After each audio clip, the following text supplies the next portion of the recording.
I've got a few interesting scenarios on my desk at the moment. These are new campaigns we're kicking off. And look, in most cases, I'm probably not the guy for you. Every case that comes to me is very different.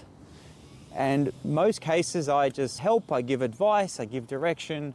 But when you've done something for 20,000 hours, you know what you're good at, you know what you want to take on more of.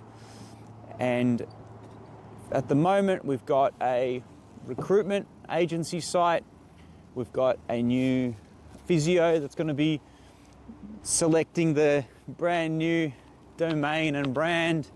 We've got a construction company that's looking to rebrand, and so we're trying to take a sensible step to not lose SEO. Another dental site. Each site came to me with a different reason for the rebuild or the build, and most of the time when someone comes to me with just a site construction, hey, how much is it going to cost to build a site? Why do we need to build a site? What do you want from the site? Sometimes it's just need for a landing page, business card. I just want to link this to people. I just want to have a website. Now, when that's the case, I'm probably not the guy for you. When you've got really cool apps like Wix and Weebly and a whole bunch of AI prompts that can slap together a site for you. But the cases that I do take on, one are where I have a crazy amount of experience and there's a need for leads, or at least foundation for lead generational strategies to be added on top later on. Case number one is a dental practice that's completely rebranding. Their old domain has been there for 20 years, right? So you've got to be careful when you do this. Now, first things first, they ask, okay, does this have SEO in mind? In this case, the practice is quite busy.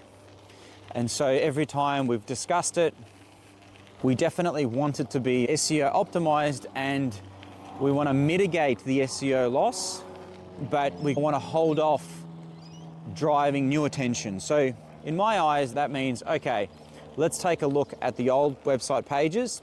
Let's make sure that the new website has the equivalent pages, or at least somewhere where the old pages are being redirected to. So we assess the website traffic, we assess the website leads, we assess the keywords that the website ranks for, and we ensure that the new site that we're redirecting to has the similar pages and a clear map to Google to say, hey, this page was here, now it's there. Now, my suggestion was leave the old domain up for as long as you possibly can endure it, a year, 2 years, whatever. Because one, you want to educate the old clients that have been with you for a while, or clients that have recently been referred to you, that, hey, we used to be called this, now we're called this. And educate them of the new site. Because what's going to happen is the website's going to be in Google's sandbox for at least 6 or 7 months if the right things are done by links and some other SEO elements. But a site that's just gone up, that sandbox might be as much as a year. Now, so my suggestion was leave the old site up, point everything from the old site to the new site, leave it up, and change the Google listing to the new site. So the new site's going to begin marinating much faster. And then maybe in 6 months or a year or 2 years, we can redirect it. Now, if I was them, I would personally keep both sites up if the goal is leads, inquiries, because at the end of the day, you potentially might have 2 websites at the top of Google hogging results and just sending the traffic and the leads to the same place. As an SEO that has hundreds of sites, that's what I would do. The next one is a recruitment agency. So obviously quite a broad term, specializes in, I think it was blue collar, labor hire, trades kind of stuff. So that's the niche. Now these guys want foundations for growth. And what that tells me is, instead of you slapping up a Wix website, which has a lot of code hidden to the Google search engines, in order for its convenience, it's drag and drop, easy Elementor, drag and drop, easy page builder, I don't want to say they take shortcuts, but they don't show the Google crawler what it wants to see. So I personally use WordPress websites because I'm able to easily pave the red carpet for the Google search engines. It's like for the crawlers that visit my websites, and I show the crawlers what I want them to see, the titles, the schema, all of the little micro things under the hood that help me earn trust with Google, Bing, AI, which is Google and Bing and whatnot. The website is going to be built with WordPress, and early on we will build out the foundational pages of what kind of services we offer, what kind of clients we deal with, blue collar, labor hire, all of the industry key terms within that space. But the actual lead driving strategy will come later on down the track once they've got the foundations to take on. The other one is a fresh Physio. So looking at choosing a brand name, which is an exciting part, seeing what brand domains are available. I've had to put on my SEO hat and it says, hey, these are the keywords you want to go after. You want to do physio, you want to do osteo. It will save you thousands of dollars if these words are in the URL, in the brand name.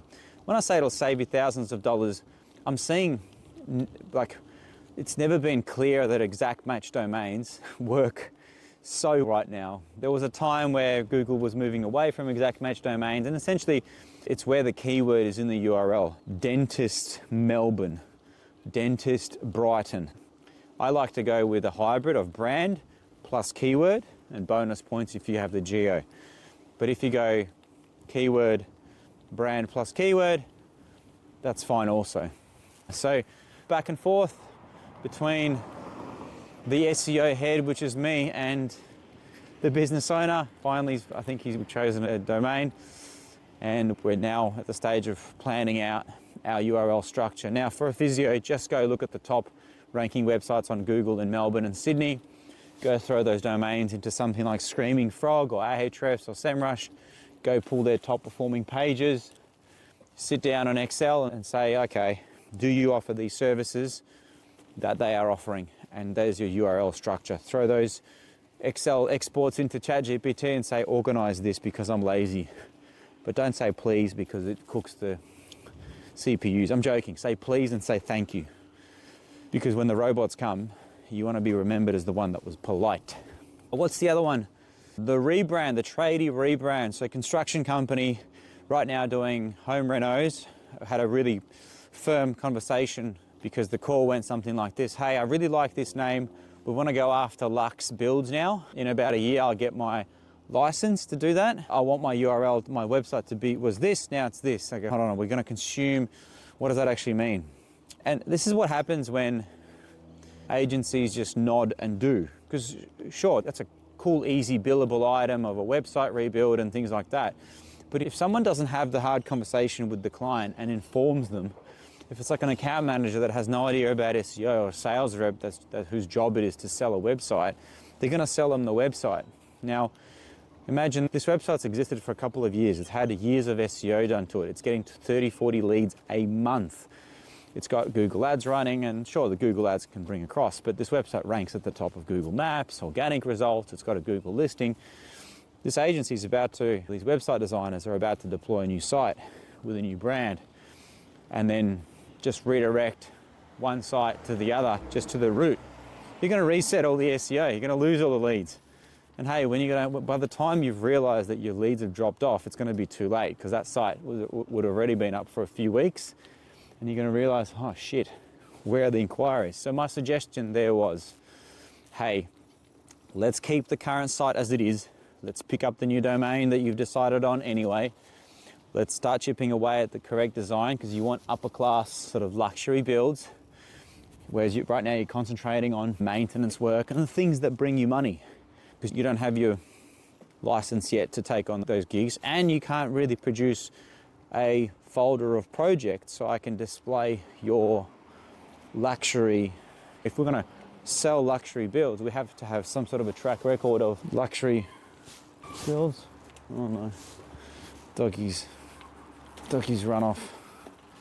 So my advice was Hey, let's start chipping away at the new site. Let's chip away a little bit of foundational SEO. You don't have your builder's license yet anyway. Let's build out all the pages, let them marinate. And once we're ready to go, in a year or so, maybe less, we'll do the page by page redirection. Or we'll just keep both sites up, potentially hog more results, because you're still gonna need these micro jobs. You're not gonna just flick straight into luxury builds straight away, are you? One site could be the more budget builds. They'll take on anything, kitchen renos, bathroom renos, decks, pergolas, carports and stuff like that. And then you have your luxury brand. It's not gonna cost that much to maintain, a couple of $100 a year in hosting fees, and we just allocate all the SEO resources to the new site, but also the Google ad will produce leads. There's more cases on my desk at the moment, but in 12 minutes this takes to record, that's what we got going on at the moment.